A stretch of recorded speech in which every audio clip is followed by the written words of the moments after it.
Hello friend, आप सबका हमारे यूट्यूब चैनल पीजी सर में बहुत बहुत स्वागत है। आज मैं 11th स्टैंडर्ड की फिजिक्स की सीरीज शुरू करने वाला हूँ। आज हम पहला चैप्टर पढ़ेंगे। ठीक है, अगर आपने अभी तक हमारा चैनल सब्सक्राइब नहीं किया तो चैनल को सब्सक्राइब कीजिए और वीडियो पसंद आई तो लाइक कीजिए। ठीक है, चलो आज हमारा पहला चैप्टर यूनिट और मेजरमेंट के बारे में पढ़ेंगे। ठीक है, और अब जो भी न्यू सिलेबस आया है, अगर आप नीट की प्रिपरेशन कर रहे हैं या JEE की प्रिपरेशन कर रहे हैं, काफ़ी हद तक मतलब मेरे मानने तो 90 to 95% सिलेबस तो अब सेम हो गया है। ठीक है, वही जो NCERT में है वही स्टेट बुक, महाराष्ट्र के स्टेट बुक में आया है। ठीक है, आप यही अच्छे से कीजिएगा, उसके बाद आपका नीट एग्जाम भी क्लियर हो जाएगा। चलो हम अब स्टार्ट करते हैं। ठीक है, चलो सबसे पहले हमारा चैप्टर है यूनिट एंड मेजरमेंट। देखो, यूनिट एंड मेजरमेंट फिजिक्स का पहला चैप्टर, यानी कि सबसे बेसिक मतलब जो भी यूनिट होते हैं, अगर हम फिजिक्स मतलब यूनिट, पूरा फिजिक्स यूनिट में ही घूमता है। अगर हम कोई सी भी हमें को पूछनी है, हम बोलेंगे वेलोसिटी का है, मैं बोलूँगा 3 मीटर पर सेकंड। फिर मीटर पर सेकंड क्या होगा, उसका यूनिट होगा। मैं बोलूँगा तुम्हारा वेट कितना है, आप बोलेंगे 5 kg। अब एक केजी क्या होगा, उसका यूनिट होगा। देखो, इसका मतलब यूनिट तो बहुत इंपॉर्टेंट है। चलो हम स्टार्ट करते हैं। आपको वीडियो अच्छी लगी तो अपने दोस्त के पास जरूर शेयर करना। ठीक है, चलो अब शुरू करते हैं। देखो, सबसे पहले इंट्रोडक्शन के बारे में जान लेते हैं। इंट्रोडक्शन के बारे में हमें क्या कहा है। देखो, इंट्रोडक्शन के बारे में हमें ये चीज़ कही है इंट्रोडक्शन में। देखो, हमें यूनिट बहुत इंपॉर्टेंट है डे टू डे लाइफ में, ना कि फिजिक्स में, और डे टू लाइफ में भी बहुत इंपॉर्टेंट है। देखो, हमें कहा सब्जी लेने जाना है, अब हमें लेने हैं टमाटर, तो हम कहेंगे हमें 1 kg टमाटर दो। ठीक है, अब अगर हमें ज़्यादा चाहिए हम करेंगे 12 kg टमाटर दो। फिर हम यूनिट के सहायता से उसको बताते, यूनिट की मदद से, कि हमें कितने चाहिए। अगर मैं उसके पास जाऊंगा और मैं कहूँगा मुझे 2 टमाटर दो, तो उसका मतलब वो तो पूछेगा भाई दो, सिर्फ 2 लेने हैं या 2 किलो लेने हैं या 2 ग्राम लेने हैं, इसलिए हमें यूनिट चाहिए। अगर मैं कहूँगा 2 किलो, वो समझ जाएगा उसको 2 किलो लेने हैं। ठीक है, अब मैं कहूँगा 2 ग्राम, ठीक है, 2 ग्राम, देखो 2 ग्राम तो कोई लेता नहीं, लेकिन मान लेते हैं। देखो, फिजिक्स ऐसी है, हमें मान लेना ही पड़ेगा, ना कि बायोलॉजी है। देखो, बायोलॉजी में कुछ बातें हम कंपेयर कर सकते हैं, हाँ हमारे बॉडी में ऐसे ऐसे पार्ट, लेकिन फिजिक्स में हमें थिंकिंग थिंकिंग सिर्फ हमें सोचना और मान लेना पड़ता है। ठीक है, चलो हम इसके बाद है, नीचे की लाइन है, उसके बाद है, देखो वहाँ पर आप पढ़ सकते हैं। देखो, यहाँ पर लिखा है this standard are called the term of number forward the corresponding where metre 5 value length in unit. देखो, हमने किधर जाना है मैंने आपको पहले ही बताया, उसके लिए एक स्पेसिफिक यूनिट की जरूरत है। 1 किलोग्राम, 500 ग्राम, हमने ग्राम या किलोग्राम, ये क्या हो गए, एक स्पेसिफिक यूनिट हो गए। हम बता सकते हैं उनके हमें इतना इतना चाहिए। देखो, सबसे उसके बाद है सिस्टम ऑफ यूनिट। देखो, सिस्टम ऑफ यूनिट में देखो इम्पोर्टेंट और उसके अलावा कुछ भी पढ़ने की जरूरत नहीं, मैं सारी चीजें इम्पोर्टेंट आपको बता रहा हूँ। उसके बाद है सिस्टम ऑफ यूनिट, और उससे पहले देखो आपका ये चार्ट बहुत इंपॉर्टेंट है, हम आगे जाएंगे ये चार्ट जरूर पढ़ेंगे। ठीक है, उसके बाद पढ़ेंगे हम सिस्टम ऑफ यूनिट। देखो, सिस्टम ऑफ यूनिट में बेसिक 3 टाइप होते हैं सिस्टम ऑफ यूनिट में। देखो, सबसे पहले है सेंटीमीटर ग्राम सेकंड सिस्टम, उसके बाद है मीटर किलोग्राम सेकंड सिस्टम, उसके बाद है फुट पाउंड सेकंड सिस्टम। देखो, सबसे मेन 3 पार्ट होते हैं। देखो, अगर उनकी जरूरत क्या है, अगर मैं हमें किसी भी क्वांटिटी निकालनी है, ठीक है, उससे कुछ किसी भी क्वांटिटी निकालनी है, तो अगर मुझे दिया 900 ग्राम, देखो मुझे 900 ग्राम दिया, और उसके बाद दिया 32 सेंटीमीटर, और उसके बाद दिया 2 सेकंड। अगर वही कोई भी क्वांटिटी निकालनी है, लेकिन देखो हमें क्या करना है, ये सेंटीमीटर में, ये ग्राम में है, ये सेंटीमीटर में है, और ये सेकंड में है। हमें ऐसा ही होगा। अगर यहाँ पे हम किलो देते हैं, देखो उसने किया 1 किलोग्राम, 1 किलोग्राम। अगर हम 1 किलोग्राम से यहाँ पे मल्टीप्लाई करके कोई भी क्वांटिटी निकाले तो हमारा आंसर गलत हो जाएगा, क्योंकि ये सेंटीमीटर नहीं। हाँ ठीक है, आपको किलोग्राम में निकालना है, इसको भी मीटर में बदलना पड़ेगा। ठीक है, अब मैं क्या कर रहा हूँ आपको समझ में, उसको भी मीटर में बदलना पड़ेगा। देखो यहाँ पे सेंटीमीटर है, यहाँ पे 1 किलोग्राम है, मैं 1 किलोग्राम को 1000 ग्राम लिख सकता हूँ। ठीक है, 1000 ग्राम लिख सकता हूँ। फिर हम इसका जो करेंगे वो आंसर हमारा ठीक रहेगा। मतलब आपको किसी मल्टीप्लाई करना है, आपको एक राशि किलोग्राम ने दी और बाकी एक सेंटीमीटर में है और एक सेकंड में है। ठीक है, टाइम हमें सेकंड में, फिर उसको किलोग्राम में हमें 1000 डिवाइड करके ग्राम में बदलना पड़ेगा। ठीक है, चलो उसके बाद है M K metre kilogram second system. Metre kilogram second क्या है, सेम है। देखो अब हमने क्या कहा था, पहले सेंटीमीटर में चाहिए, फिर ग्राम में चाहिए और सेकंड में चाहिए। ठीक है, उसके बाद है मीटर किलोग्राम सिस्टम। फिर इसका मतलब हमें लेंथ है जो मीटर में चाहिए, जो वेट है वो किलोग्राम में चाहिए, और जो हमारा टाइम है वो सेकंड में ही दे। ये बात याद रखो, कौन सी भी क्वांटिटी हो और कौन सी भी सिस्टम हो, टाइम हमेशा सेकंड में ही रहता है। ठीक है, ये हमेशा याद रखो, टाइम हमेशा सेकंड में ही रहता है।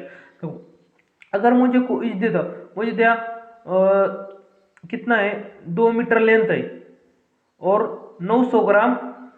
देखो मुझे 900 ग्राम दिया और सेकंड 2 ही दे। अब मैं 900 ग्राम तो नहीं लिख सकता, अगर मैं उन तीनों का मल्टीप्लाई करूंगा वो आ गया 3600। ठीक है, वो आ गया 3600। 3600 तो नहीं लिख सकता क्योंकि ये मीटर में है, ये सेकंड में है, हमें इसे भी किलोग्राम में बदलना देगा। फिर 900 ग्राम को मैं 0.9 किलोग्राम लिख सकता हूँ, फिर मुझे 0.9 किलोग्राम करके उनका मल्टीप्लिकेशन करना पड़ेगा। यही इंपॉर्टेंट है सिस्टम ऑफ यूनिट की। उसके बाद 3 नंबर पे है foot pound second system. Foot pound second system same मैंने पता है, पहली क्वांटिटी फुट में चाहिए, फिर पाउंड में चाहिए और फिर सेकंड में चाहिए। अगर किलोग्राम है तो हमें पाउंड में चेंज करना पड़ेगा। अब जब भी मल्टीप्लिकेशन या किसी भी क्वांटिटी निकालती है, एक बात याद रखना, तीनों क्वांटिटी कौन सी भी एक सिस्टम ऑफ यूनिट में होनी चाहिए। ठीक है, इसका मतलब हम सेंटीमीटर से किलोग्राम का मल्टीप्लाई नहीं कर सकते और कभी भी मीटर से ग्राम का मल्टीप्लाई नहीं कर सकते। ये बात आपको याद रखनी चाहिए, ये बहुत इंपॉर्टेंट बात है। उसके बाद आगे बढ़ते हैं। उसके बाद है देखो वहाँ पे कब ये डेवलप की है या कब यूज हुआ है उनका, वो बताया है। उसके एसआई सिस्टम, देखो एसआई मतलब बेसिक यूनिट। अगर मुझे कोई बोलेगा लेंथ का एसआई सिस्टम क्या है, तो मैं कहूँगा मीटर। ठीक है, इसलिए एक एसआई सिस्टम बोलते हैं, वो 1971 में आई थी। उसके बाद चलते हैं फंडामेंटल क्वांटिटीज ऑफ यूनिट। देखो fundamental quantities of unit, fundamental quantities of unit क्या है, देखो the physical quantity which does not depend on any other physical quantity for their measurement are known as fundamental quantities.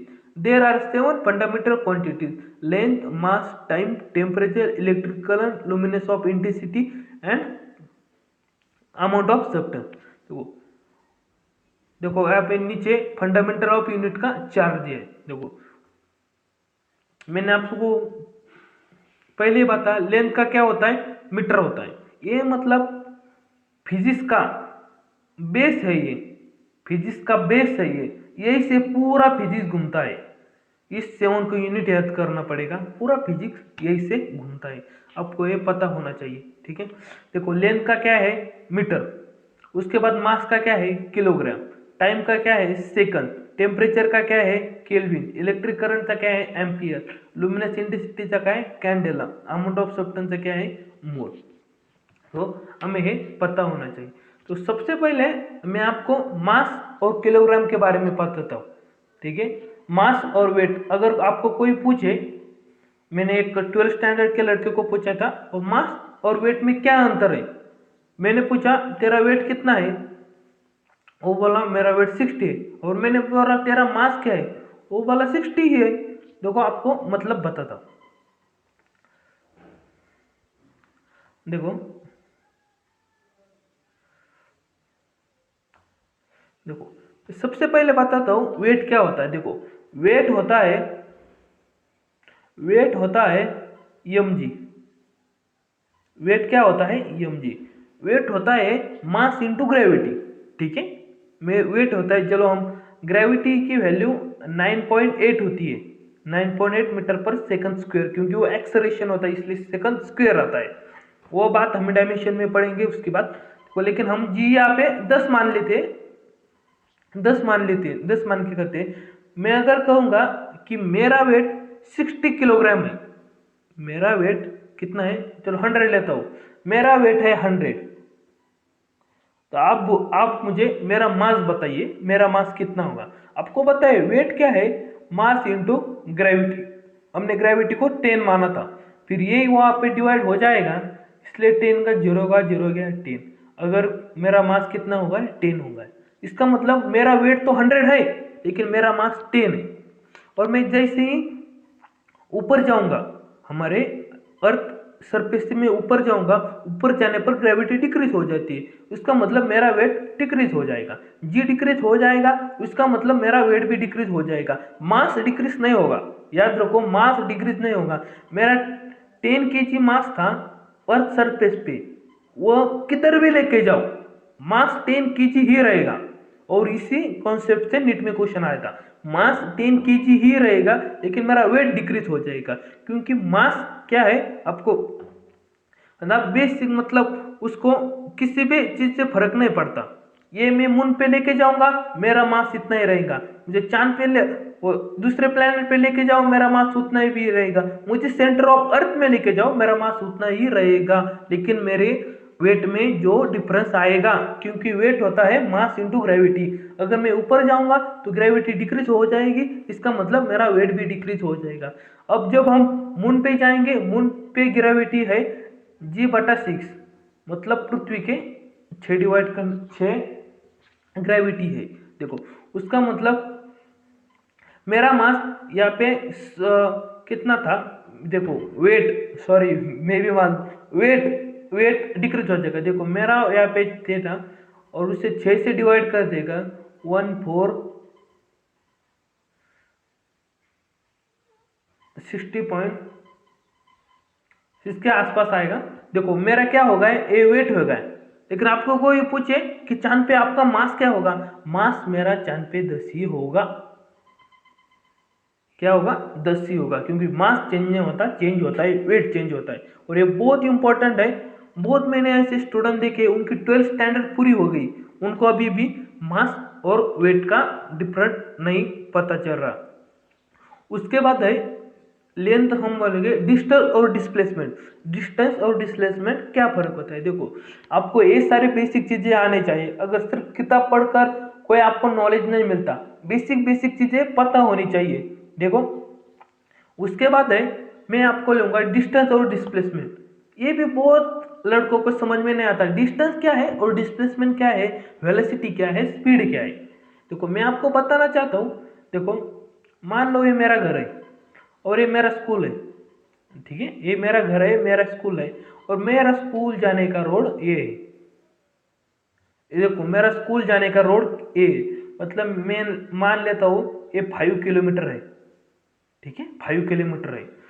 और एक shortcut है, shortcut ऐसा नहीं कि वो होना ही चाहिए, वो नीचे मतलब बोलो तालाब है इतना बड़ा, फिर भी डिस्प्लेसमेंट हम जब भी निकालेंगे शॉर्टेस्ट शॉर्टेस्ट शॉर्टेस्ट पाथ, इसका मतलब डिस्प्लेसमेंट है। अगर मैं ये बताऊँ ये हमारा 3 किलोमीटर ही है, ठीक है, उसका मतलब क्या हो गया, हमारा डिस्टेंस तो 5 किलोमीटर हो गया, लेकिन हमारा डिस्प्लेसमेंट है वो कितने हो गए, 3 किलोमीटर हो गए। मतलब किसी भी चीज से शॉर्टेस्ट पाथ उसको बोलते हैं डिस्प्लेसमेंट, और जो भी हमारा डिफिनाइट पाथ होता है लॉन्ग उसको बोलते हैं डिस्टेंस, ठीक है, उसको बोलते हैं डिस्टेंस। देखो डिस्प्लेसमेंट कभी भी डिस्टेंस से ज़्यादा नहीं होगा, कभी भी ज़्यादा। अगर मान लो वो भी पाथ हमारा ऐसे ही है, वो भी पाथ हमारा ऐसे, देखो जैसे हमारा डिस्प्लेसमेंट था वो हमें सिर्फ एक ही रोड है मुझे घर से स्कूल जाने का, मैं मान लेता हूँ यही डिस्टेंस है, ठीक है, उसका मतलब क्या होगा, डिस्टेंस और डिस्प्लेसमेंट एक ही हो गए, मतलब समान हो गए। और इसी पे नीट का क्वेश्चन आया था एक, डिस्प्लेसमेंट और डिस्टेंस का रेशियो आया था। क्या आया था, डिस्प्लेसमेंट और डिस्टेंस का रेशियो आया था। डिस्प्लेसमेंट और डिस्टेंस का रेशियो आया था, उसका आंसर था 1 या मोर देन 1, 1 या लेस देन 1, इक्वल टू 1, ऐसे ऑप्शन थे। देखो डिस्प्लेसमेंट कम हो सकता है, डिस्टेंस से डिस्प्लेसमेंट कम हो सकता है, लेकिन ज्यादा तो नहीं हो सकता। ज्यादा डिस्प्लेसमेंट डिस्टेंस से ज्यादा कभी नहीं हो सकता, कम हो सकता है लेकिन ज्यादा नहीं हो सकता। अगर मैंने आपको पहले ही बताया, मान लो ये है और ये है, देखो ये हमारा डिस्प्लेसमेंट है और ये हमारा शॉर्ट पाथ है, वो इसको बोलते हैं, मैं डिस्टेंस बोलता हूँ। इसका मतलब डिस्प्लेसमेंट तो कम हो गया, डिस्टेंस ज्यादा हो सकता है लेकिन डिस्प्लेसमेंट कभी भी डिस्टेंस से ज्यादा नहीं हो सकता। ठीक है, यही बात आपको समझ लेनी है। चलो मैं इसके बाद हम जो रेशियो था उसको उसके तरफ चलते हैं। देखो डिस्प्लेसमेंट अपॉन डिस्टेंस, देखो उसका मतलब क्या आएगा, डिस्टेंस कम हो सकता है, डिस्टेंस से डिस्टेंस कम हो सकता है या इक्वल हो सकता है। मान लो एक ही पाथ है, उसका मतलब इक्वल हो गए, लेकिन कम भी हो सकता है, तो इसका मतलब क्या आएगा, 1 और लेस देन 1, 1 और लेस देन 1। ठीक है, इतना बेसिक क्वेश्चन आया था। लेकिन क्या पढ़ते हैं, जो यही पढ़ते हैं जो किताबों से ज्यादा सिर्फ किताब ही करना, जो बेसिक चीज समझने लेती, देखो उनको ये बेसिक भी चीज पता नहीं होगी। ठीक है, ये क्या होता है। चलो उसके बाद हम चलते हैं हमारे चैप्टर की ओर। तो मैंने आपको पता है, देखो लेंथ मीटर, मास किलोग्राम। देखो यहाँ पे मास बोला है, देखो यहाँ पे मास बोला है, यहाँ पे वेट नहीं बोला। ठीक है, वेट चेंज होता है ग्रेविटी से, लेकिन मास चेंज नहीं होता, इसलिए मास बोला है। ठीक है, time, temperature, electric current, ampere. देखो इलेक्ट्रिक करंट का क्या है, वो 7 फंडामेंटल क्वांटिटी में जरूर है, लेकिन इलेक्ट्रिक करंट चेंज हो सकता है, इलेक्ट्रिक करंट चेंज हो सकता है। को अगर मान लेता हूं मैं रेजिस्टेंस बढ़ाता हूं, इलेक्ट्रिक करंट कम हो सकता है, कम हो सकता नहीं, कम ही होगा। अगर मैं रेजिस्टेंस बढ़ाता हूं तो इलेक्ट्रिक करंट कम होगा, क्योंकि इलेक्ट्रिक करंट डायरेक्टली प्रोपोर्शनल होता है 1/R के। ठीक है, अगर मैं रेजिस्टेंस इंक्रीज करूंगा, रेजिस्टेंस करंट डिक्रीज करेगा, अगर रेजिस्टेंस डिक्रीज करूंगा, इलेक्ट्रिक करंट डिक्रीज करूंगा। तो रेजिस्टेंस का है, सारी चीजें में, जैसे हमारा चैप्टर हम इलेक्ट्रॉनिक्स के उधर जाएंगे, मैं सारी चीजें आपको समझाऊंगा। ठीक है, उसके बाद चलते हैं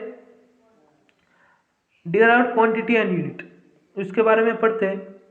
देखो बहुत सारे लार्ज नंबर ऑफ क्वांटिटी है, like speed, momentum, resistance, conductivity etcetera, which depend on say some or all of the 7 fundamental quantities and can be expressed in terms of these quantities. These are called derived quantities and their unit, which can be expressed in terms of the fundamental unit, are called derived unit. चलो उसके बाद बोलते हैं, देखो ऐसा unit of velocity. देखो मैंने आपको उसमें वेलोसिटी बताना भूल गए, तो वेलोसिटी क्या होती है ये समझ लो।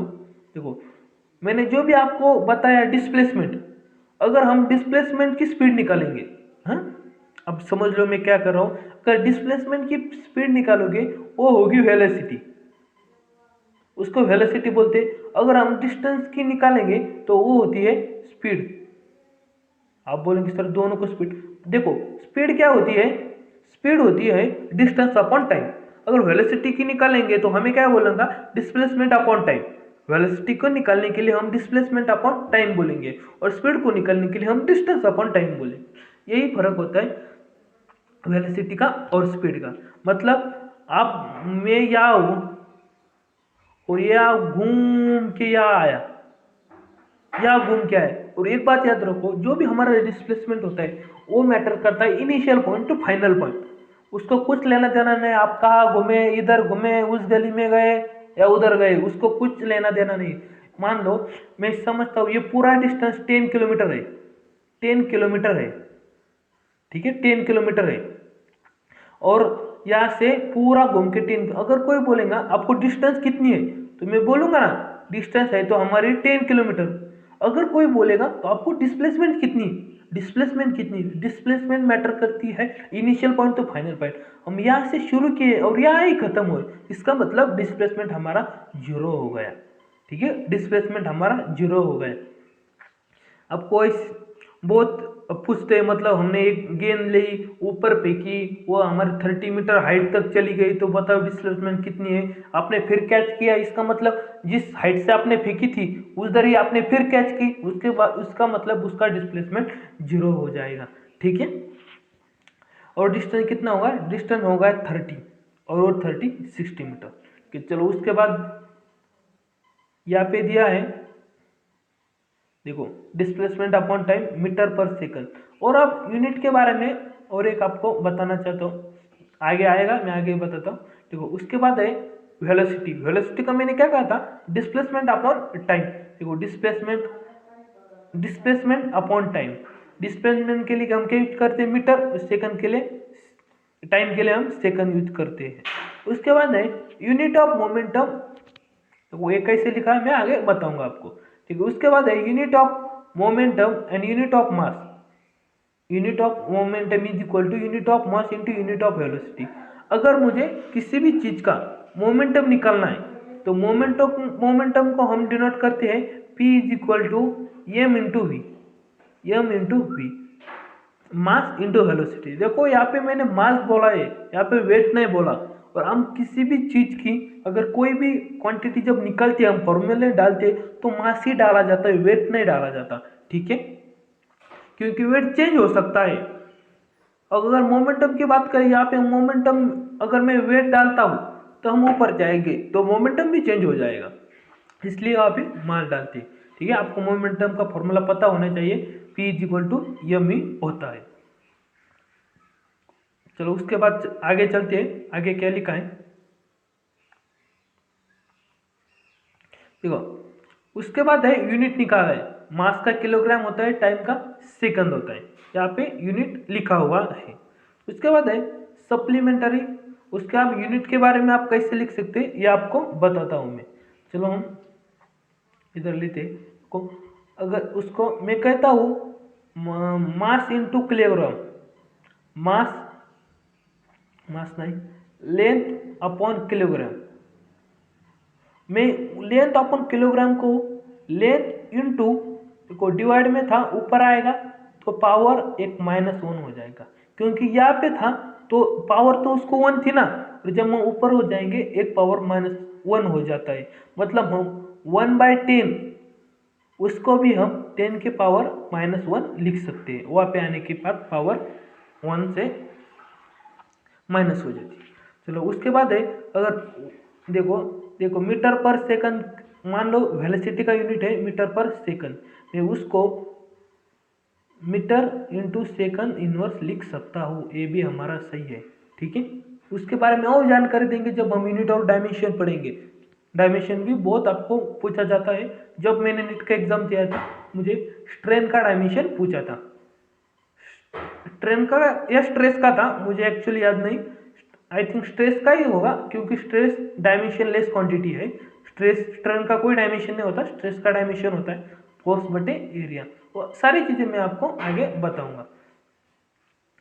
आपको वीडियो पसंद आई होगी तो वीडियो को लाइक जरूर करना और आपके दोस्त के पास शेयर जरूर करना। ठीक है, हमारा मोटिवेशन क्या है, आपके व्यूज और लाइक, उससे ज़्यादा हमें कुछ नहीं चाहिए। तो उसके बाद है supplementary unit. Besides of the 7 fundamental of basic unit, there are 2 type of unit is called supplementary unit, plane angle and solid angle। तो सबसे पहले याद रखो प्लेन एंगल क्या होता है। देखो plane angle, there is the ratio of the length of arc of a circle to the radius of the circle shown in the figure. D Q D theta equal to D S बटा D R. D मतलब derivative change हो जाता है, इसलिए D लिखते हैं। Angle subtended by the arc at the centre of the circle, it is a measure in radian and angle theta radian is denoted as theta, ऊपर C मतलब degree. उसके बाद सी डिग्री नहीं, डिग्री का होता नहीं, सी का मतलब रेडियन होता है। सॉलिड एंगल, सॉलिड एंगल का मैं आपको बताऊंगा, एक क्या थ्योरी का पार्ट है, मैं आपको प्रैक्टिकली होती क्या है ये समझ लूंगा, क्योंकि फिजिक्स आपको जब तक समझ नहीं आएगा तब तक फिजिक्स नहीं, आपको पेपर में आप फिजिक्स का पेपर नहीं फोड़ सकते जब तक आपको समझ में नहीं आएगा।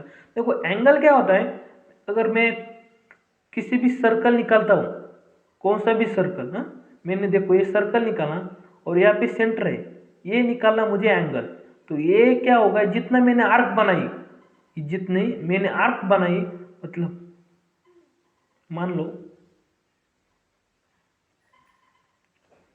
आपको अच्छी तरीके से समझाता हूँ।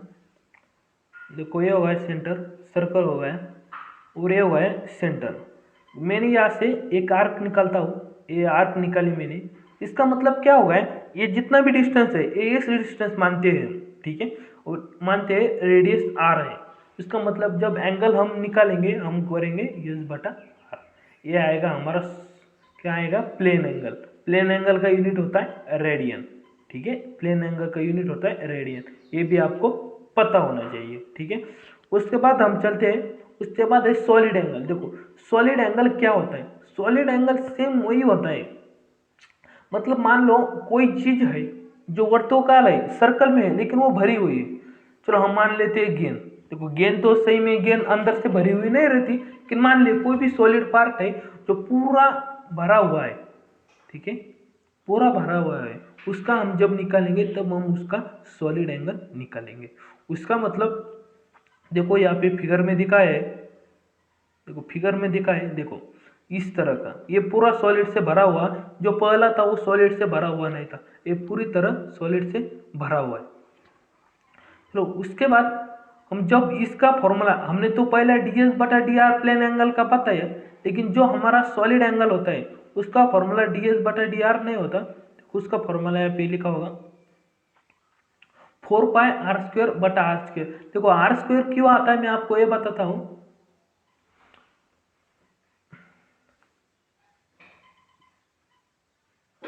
जब भी कौन से भी निकालेंगे, देखो एक रेडियस तो इसकी भी आएगी, और ये उधर से एक पार्ट है उसकी भी रेडियस तो आएगी ना, ये आर और ये आर। जब हम सॉलिड एंगल प्लेन एंगल करते थे ये की रेडियस सबकी होती थी, लेकिन ये करेंगे दो रेडियस का मतलब आर स्क्वायर आएगा, डबल रेडियस मैटर करती है यहाँ पे, इसलिए आर स्क्वायर आएगा, ठीक है। आई होप आपको समझ आएगा। और यहाँ पे सॉलिड एंगल का यूनिट होता है स्टेरेडियन, स्टेरेडियन यूनिट होता है स्टेरेडियन, ठीक है।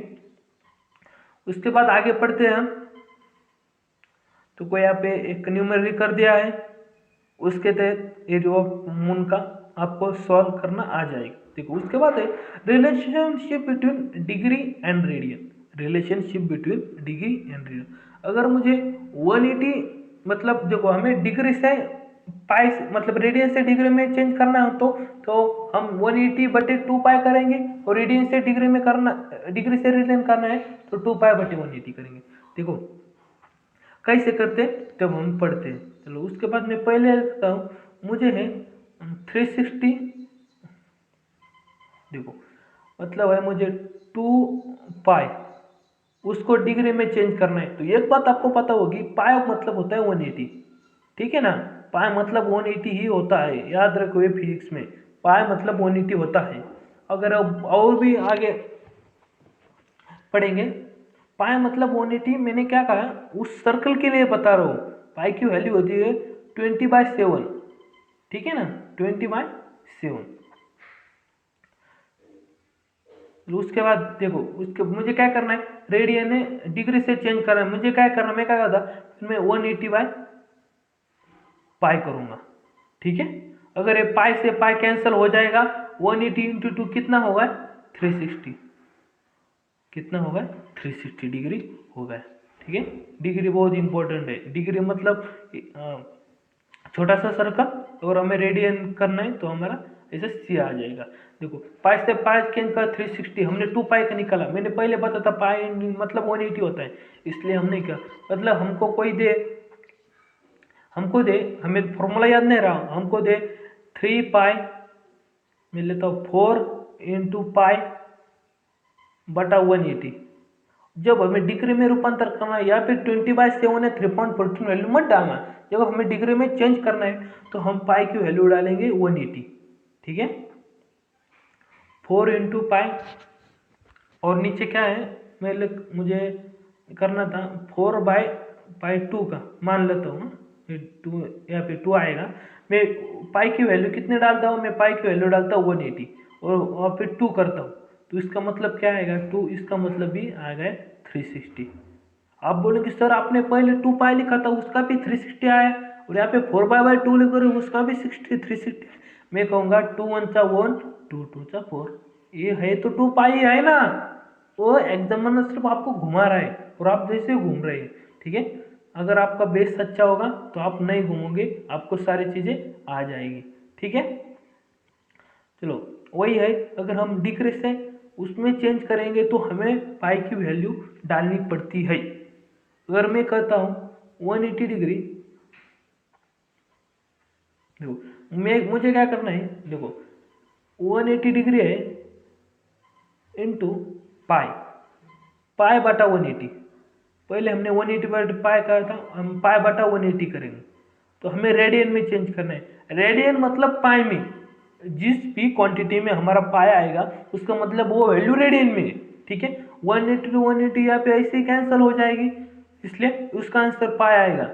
चलो हम मान लेते हैं यहाँ पे 180 नहीं था, यहाँ पे 90 था, यहाँ पे 90 था, तो हम ये कर सकते हैं ना, 91 था 90, 92, इसका मतलब 2 पाई आ गया, उसका मतलब 2 पाई आ गया। आई होप आप सबको समझ आया होगा, ठीक है। चलो आगे बढ़ते हैं। देखो ये मत सोचो कि कितना हमारा पोर्शन किया, मतलब सर ने इस चैप्टर से कितने 1 पेज पढ़ाए या 2 पेज पढ़ाए, ये इंपॉर्टेंट है आपको कितनी नॉलेज आई, ठीक है। नॉलेज इंपॉर्टेंट करती है, ना कि सिर्फ पेज पढ़ने से कोई भी नॉलेज ऐसे आएगा, ऐसे कुछ नहीं, आपको वो चीज़ समझ लेनी चाहिए, ठीक है। और फिजिक्स ऐसी चीज़ है जब तक आपको समझ नहीं आएगा फिर पढ़ने का कुछ फायदा नहीं है फिजिक्स। और फिजिक्स मेरे तो फिजिक्स और मैथ पसंदीदा सब्जेक्ट है, क्योंकि बहुत इंटरेस्टिंग और सिंपल सब्जेक्ट है। चलो उसके बाद आगे बढ़ते, convention of for the use of SI unit, SI unit के जो भी रूल होते हैं वो बताए गए हैं। तो पहला है, unit of every physical quantity should be represented by it's symbol, उनके सिंबल से जानी जाती है। तो आपको पता है, मैंने सिंबल बताए, उनके सिंबल से जानी जाती है। उसके बाद है, full name of unit always starts with smaller letter even if the name is often a person. देखो जब भी हम न्यूटन का मतलब किसी भी यूनिट लेंगे तो स्टार्ट करेंगे हम उसे स्मॉल लेटर से। मतलब मैं कभी भी, मतलब मुझे लेना है 1 न्यूटन, न्यूटन यूनिट होता है फोर्स का, ठीक है। ये तो आप भी तक पढ़ा है नहीं, और आपको न्यूटन में दे यही होता है, फिर बच्चा कंफ्यूज हो जाता है, यार ये क्या आया, न्यूटन कहाँ से आया, अभी तक हमने न्यूटन जाना ही नहीं है। तो न्यूटन होता है फोर्स का यूनिट, ठीक है। चलो उसके बाद है, अब चलो हम करते मतलब लेंथ लेते हैं, मतलब लेंथ हम कभी भी ऐसे नहीं लेते, हम लेंथ स्मॉल लेते हैं। उस फर्स्ट सेकंड रूल का मतलब यही है, हम भी लेंगे तब स्मॉल लेंगे, फर्स्ट लेटर स्मॉल लेंगे। हम जब देते हम नाम का पहला अक्षर बिग लेते, ऐसा नहीं स्मॉल लेंगे, ठीक है, ये बात है। उसके बाद है,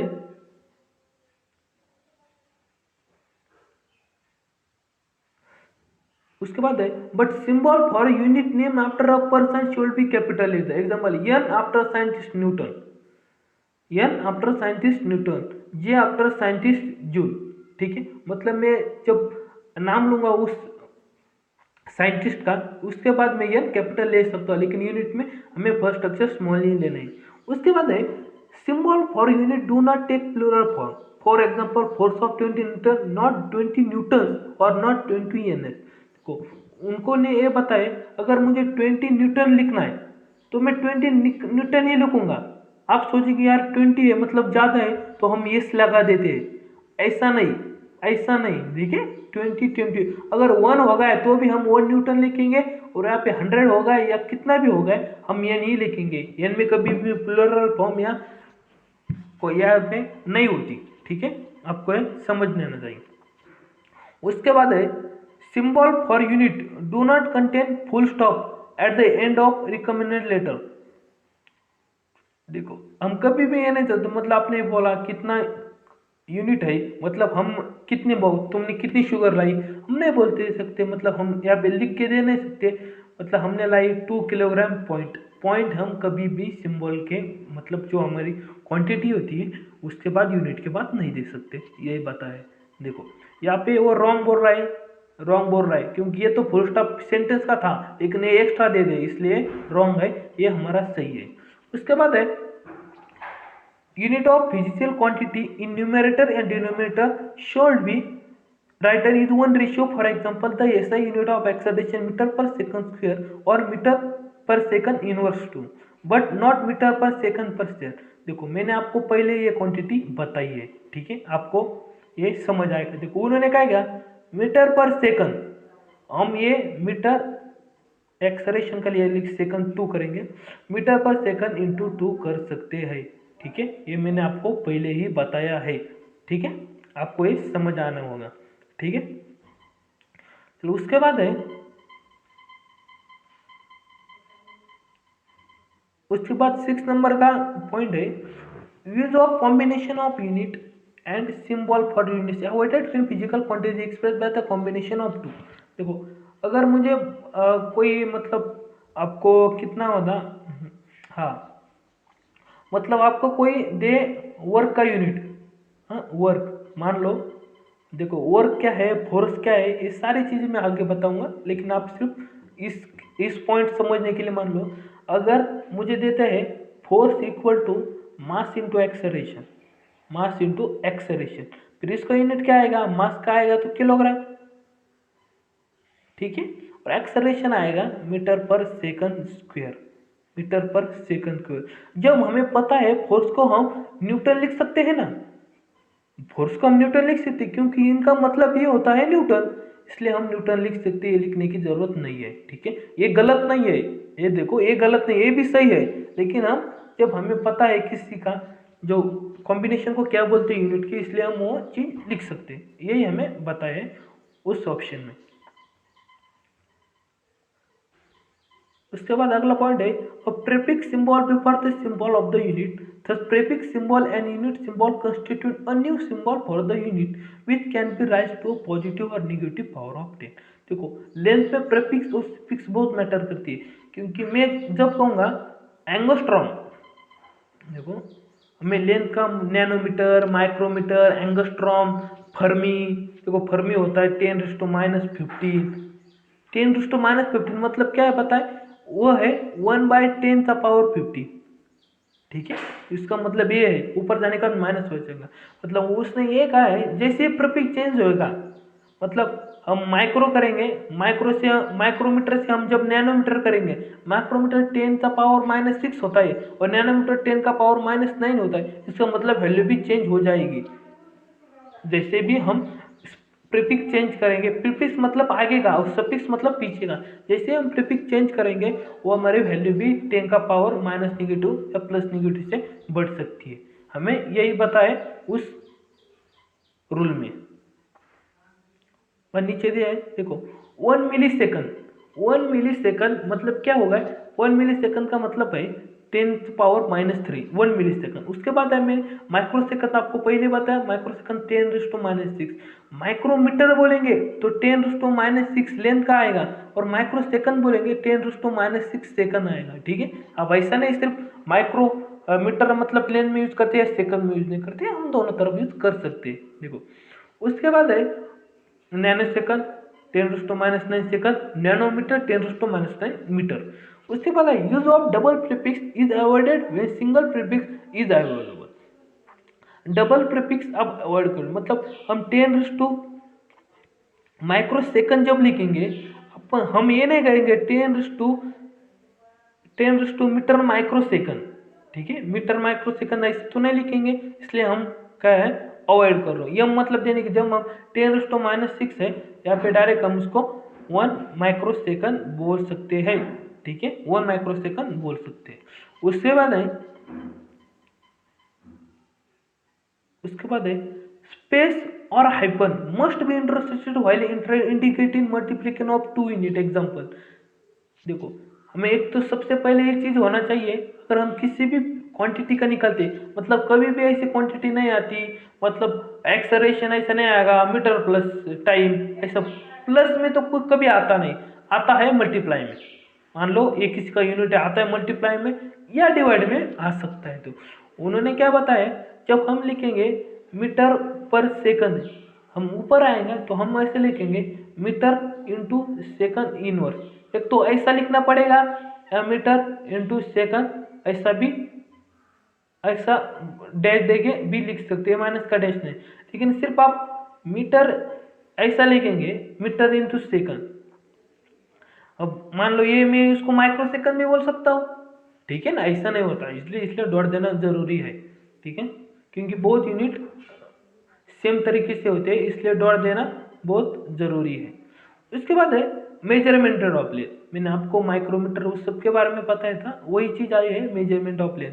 उसके बाद है discuss earlier is length to measure the length or distance. The SI unit is meter. In 1960, a standard for the meter based on a wavelength of orange red light emitted by atoms of characters was adopted. By 1983, a more precise measurement was developed. It said that a meter is the length of the path traveled by the light in vacuum during the time interval of 1/second. This was possible as at that time the speed of light in vacuum could be measured precisely as c is equal to 299792458 metre पर second. ऐसा लग रहा है किसका mobile number है। तो हमें पता होना चाहिए लाइट की स्पीड क्या होती है। लाइट की स्पीड होती है 3 × 10⁸ मीटर पर सेकंड। ये होती है वैक्यूम में। जैसे भी मीडियम चेंज करता है, अगर लाइट मतलब हम लेजर लाइट वाटर में छोड़ेंगे तो इसका मतलब नहीं ना इसी स्पीड से जाएगी, उसकी स्पीड डिक्रीज हो जाएगी। मतलब हम किस ग्लास से इधर से उधर लाइट ट्रांसफर कर रहे हैं, फिर उसकी स्पीड डिक्रीज हो जाएगी, उसका रिफ्रैक्टिव इंडेक्स बोलते हैं। ये सब हम जैसे चैप्टर में एक एक चीज आएगी हम वो पढ़ेंगे, ठीक है। यहाँ पे सिर्फ आप समझ लीजिए। देखो some typical distance are given in, कुछ डिस्टेंस आपको गिवन दिए हैं, ठीक है।